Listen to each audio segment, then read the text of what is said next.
Welcome back to 2% Football Camp. I'm Eduardo, Sicilia, and today we're gonna analyze some crucial plays from last week's game between the Nebraska Huskers and the Ohio State Buckeyes.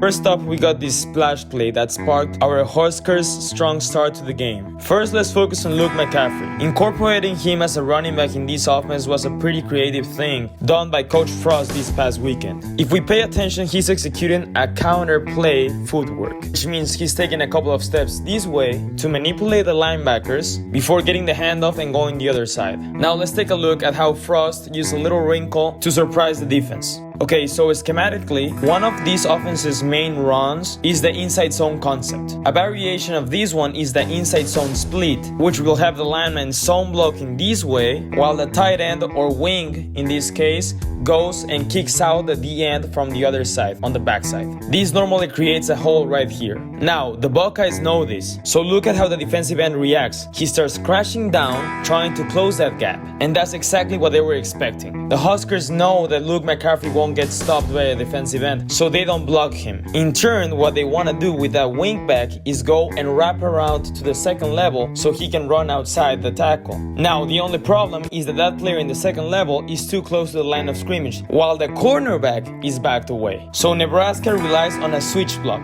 They use their receiver to crack block that inside defender, while their wing goes all the way out to go block the cornerback. This creates an X and the hole that McCaffrey explodes.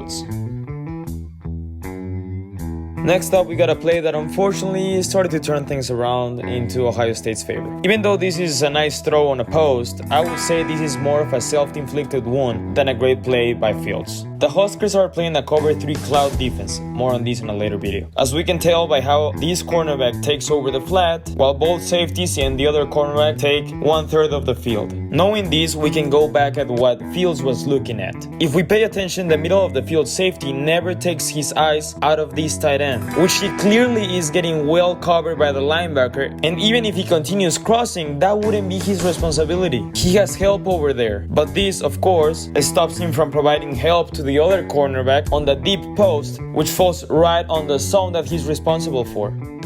Next up, we got a scramble touchdown by Fields. Hey, he's a Heisman contender. He could probably be a finalist. He's a great athlete, but I still think these are just little details on us. First, I'll start with the easy one. Of course, there's a poor pursuit angle by the linebacker whenever Fields breaks the pocket. But the real mistake here is on number 2. Whenever we're facing a mobile quarterback like Fields, you gotta be gap disciplined. In this case, they do a decent job with contain. He's probably not getting out of the pocket that way. This nose tackle does a good job sliding to his gap in case Fields tries to run through this one, but here the blitzing linebacker gets double teamed and he has no leverage over this gap, which of course created a big void that resulted in a touchdown.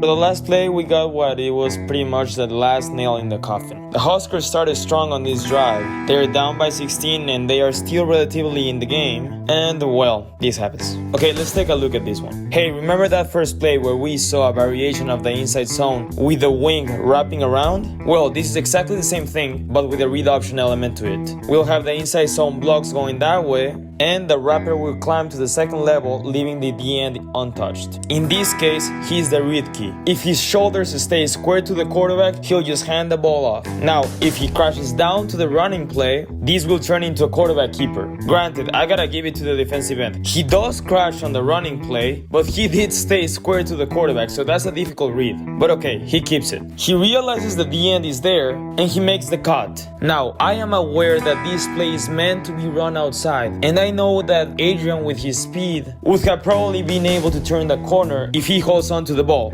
But from my point of view, it's 2nd and 3, short yardage situation. I think I would have liked him to go north-south and earn those 3 yards, even if there's some contact over there. Just looking at it, it seems like even if he does turn that corner with the ball in his hands, there were still 2 defenders crashing down really fast. It doesn't have to be cute, just get that first down, keep it rolling. Unfortunately, that didn't happen, and that pretty much closed out the game for the Huskers. It was just the first game of the season. There's great lessons to learn from this, and I'm sure this team is gonna come back stronger from this. Unfortunately, it won't be this weekend since the Wisconsin game just got cancelled today, but I'm looking forward to whenever it is. Go Big Red. That's it for today. Don't forget to subscribe. Once again, I'm Eduardo, Sicilia, and this was 2% Football Camp.